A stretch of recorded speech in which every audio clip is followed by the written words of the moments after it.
ल 12 वर्षमा नातिनीहरू आफ्नो घर फर्केर आएको 12 वर्षमा खोलो फर्किन्छ भन्दै हो रहेछ नातिनीहरू 12 वर्षमा ल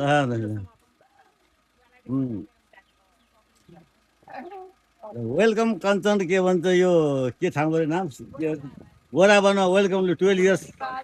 12 वर्षपछि अनि प्रियङ्का आइनन् अस्ति चाहिँ भगवानले कल्याण अस्ति गरिदिउन् कान्छी छोरी आउँदा चाहिँ गर्नु भएन अहिले माइल छोरी आउँदा भने त आज सफा सुग्घर भन्छौ भने राम राम हेर यहाँ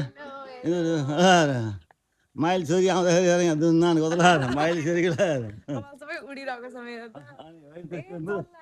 मेरो त्यहाँ त्यहाँ नजान्थ्यो जङ्गलसँग ल ल त ल हेलो हेलो हेलो आज कति सफा सुग्घर गरेछ माइली छोरी आउँदा माइल छोरी आउँदा कति सफा सुग्घर गरेछ आज हेर्नु यहाँ ल पछाडि बसेर फिलै भएन बाबा त इगो भइसकेछ नि त किन हजुर त इगो हामीलाई स्वागत गर्न बस्नु जस्तो त्यो ब्याग सम्हाल्नु ल